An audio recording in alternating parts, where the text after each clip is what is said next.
2021년 중소기업 정책자금 융자계획 분석. 안녕하십니까. 정책자금 설명서 TV 차광인입니다. 드디어 정책자금 설명서 TV가 스트리밍 방송을 하게 되었습니다. 처음이라 서툰 부분이 보이더라도 양해 부탁드립니다. 자금 조달이 필요한 중소기업에게 꼭 필요한 내용이니 끝까지 시청해 주시기 바랍니다. 지금부터 방송 시작하겠습니다. 중소기업 정책자금은 예산이 소진되면 종료되는 정부의 예산지원 사업입니다.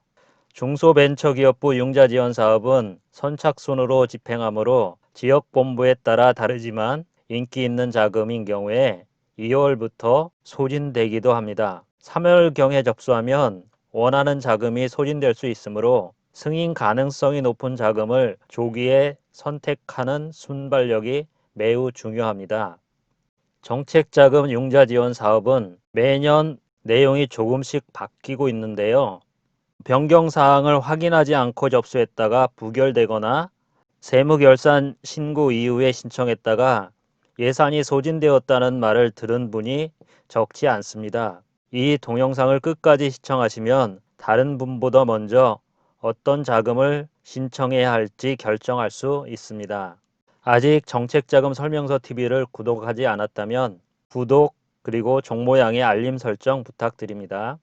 끝까지 시청하신 분께는 특별 선물을 준비하였으니 끝까지 시청하시고 선물도 받아가시기 바랍니다. 2021년도 중소기업 정책자금 융자사업 예산은 총 5조 4,100억 원입니다. 2020년 당초 예산보다 8,200억 원이 증가했습니다. 예산이 증가한 분야는 긴급 경영안정자금 4천억 원, 그리고 수출 기업을 지원하는 신시장 진출 지원자금 3천억 원, 그리고 7년 이상 기업을 지원하는 신성장 기반자금이 4,400억 원, 그리고 제도약 지원자금도 400억 원이 늘었습니다. 반면 혁신 창업 사업화 자금이나 투융자 복합금융 사업은 예산이 감소되었습니다. 그리고 사업이 신설되기도 했는데요. 혁신 창업화 자금, 그리고 신성장 기반 자금, 제도약 지원 자금, 이 사업에 대해서는 금년에 신설된 사업이 있습니다. 자세한 내용은 상세 사업을 설명하면서 확인하겠습니다. 이 표는 2021년도 정책자금 융자지원 사업을 전체 내용을 정리해 놓은 표입니다. 많은 중소기업은 어떤 자금을 선정해야 하는지, 어떤 자금을 신청해야 하는지 잘 모르고 있는데요. 정책자금을 설명하기 전에 이렇게 많은 정책자금 중에서 자사에 맞는 정책자금을 고르는 방법을 알려드리도록 하겠습니다. 선택할 때 첫 번째 기준은 기업의 업력이 기준입니다. 개인 사업자에서 법인으로 전환한 경우에는 개인 사업자의 업력까지 합산합니다.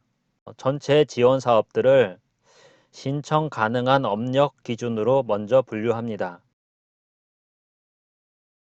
표를 보면 7년 미만과 7년 이상, 그리고 업력 구분이 없으므로 나누어 볼 수 있습니다. 자사의 업력에 해당되지 않는 사업은 제외합니다.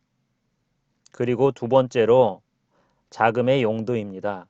정책자금 융자는 운전자금과 시설자금으로 구분하고 있습니다. 필요한 자금을 지원하는 사업을 골라내서 집중해서 연구하면 됩니다. 그 다음 기준은 업종 분류가 있고요. 융자 제한 사업 해당 여부, 그리고 우대사항 적용 가능 여부, 기타 예외사항 등을 디테일하게 살펴보아야 합니다.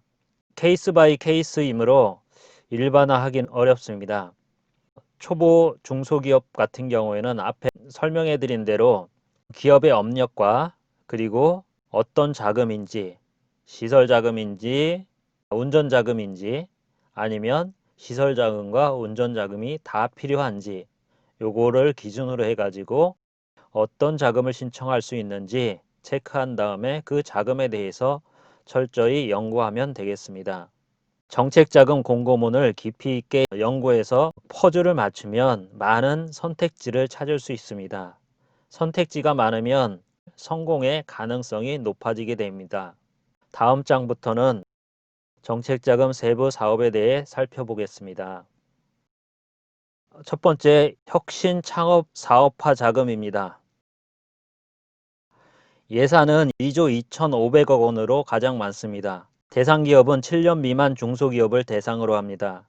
창업하기가 어렵다고 예상을 했기 때문인지 3천억 원이 줄었습니다. 비대면 분야 창업자금이 작년 3차 추경에 처음으로 편성되었었는데 올해는 본 예산에 포함되었습니다.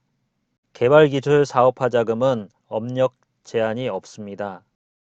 일자리 창출 촉진 자금과 미래기술 육성 자금은 업력 3년 이상에서 7년 미만 기업과 7년 이상에서 10년 미만 기업으로 구분하여서 지원합니다.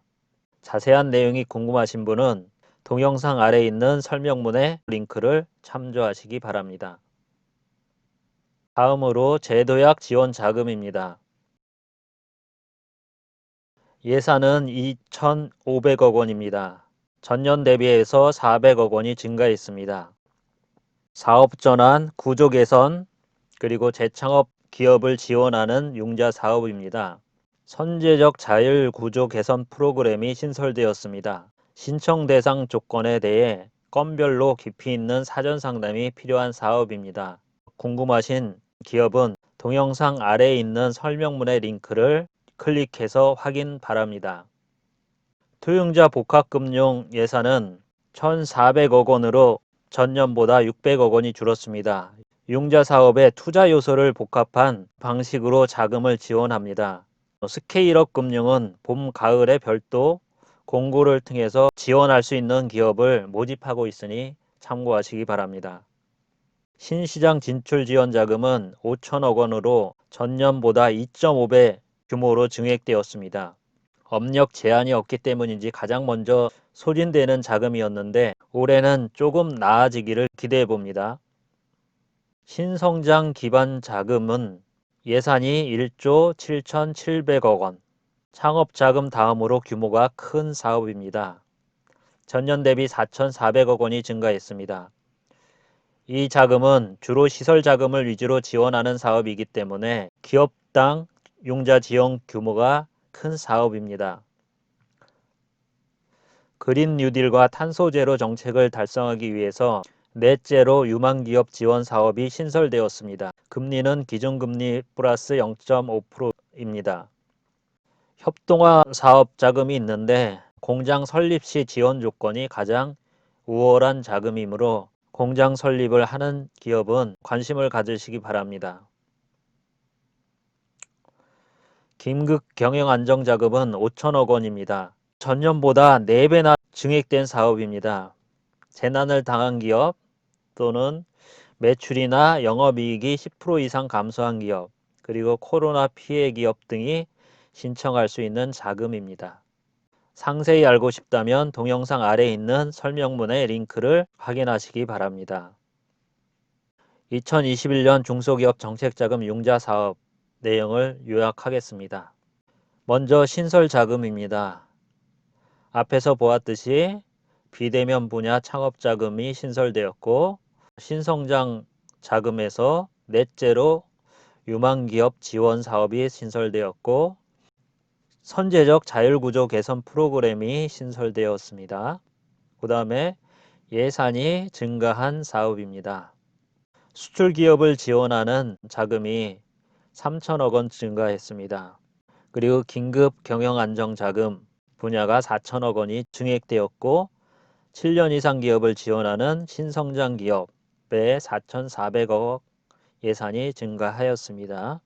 변동사항은 처음에 상담 신청을 할 때 대면 상담 또는 비대면 상담을 선택 가능합니다.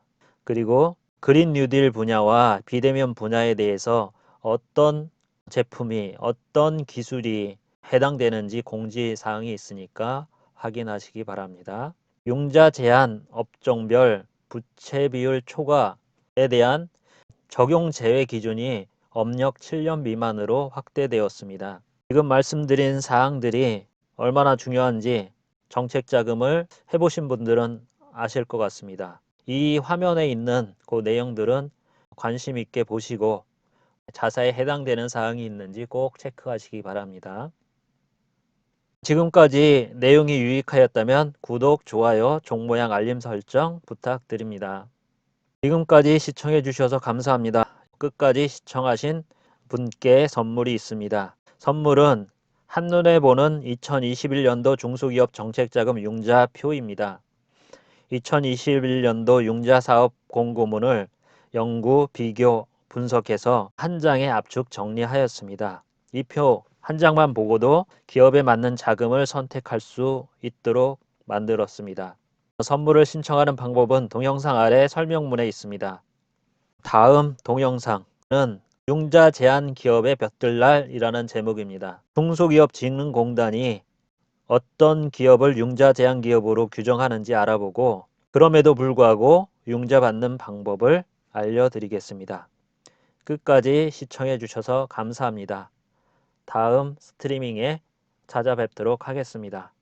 이상 정책자금 설명서 TV 차광인이었습니다.